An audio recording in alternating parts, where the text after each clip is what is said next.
আমরা ভাই funny video বানাই। Funny video. পেজের নাম কি? পেজের নাম হচ্ছে comedian Liton BD. Comedian Liton BD. আচ্ছা, আপনার ভিডিও যে বানান কি মাইক্রোফোন ইউজ করেন? হ্যাঁ, মাইক্রোফোন কি ইউজ ফোন করি। ইউজ করেন? আমি ফোন ইউজ করি রেডমি 30 প্রো। সর্বোচ্চ ভিউজ কত হয়েছে ভিডিওতে? আমাদের সর্বোচ্চ ভিউজ হয়েছে 10,000। 10,000 ভিউজে লাইক কত আছে? লাইক আপনার আসে আপনার 300-400 এরকম আর কি। 10,000 ভিউজে যদি 1,000 লাইক দেয়, তার মানে প্রতি 10 জনে একজন লাইক দিতেছে, মানে কোয়ালিটি কন্টেন্ট।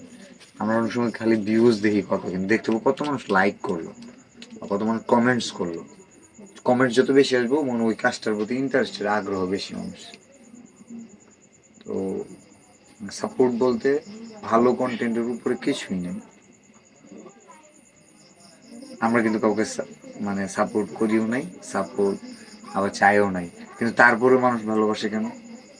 কাজটাকে দিয়েই সাপোর্ট করার মতো।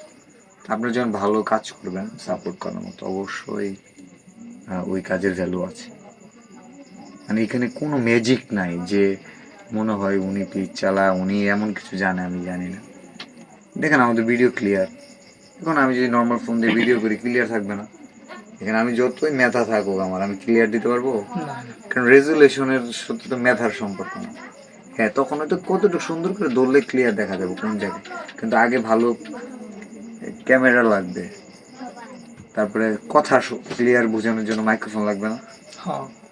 আপনারই কণ্ঠ এক এক মাইক্রোফোনে এক এক রকম শোনা যাবে। যত দাম একটু বেশি থাকবে, ওটা কোয়ালিটি ভালো থাকবে। কোয়ালিটির কারণেই তো দামটা একটু বেশি থাকে। সবচেয়ে বড় জিনিস যেটা, এটা হচ্ছে কন্টেন্ট। কন্টেন্ট ভালো হইলে এক সময় ভিউজ হইলে ফোন কিনা যায়, কন্টেন্ট ভালো হইলে রিস্ক নেওয়া যায়, কন্টেন্ট ভালো হলে মাইক্রোফোন ফোন এগুলো ম্যানেজ করা কঠিন না।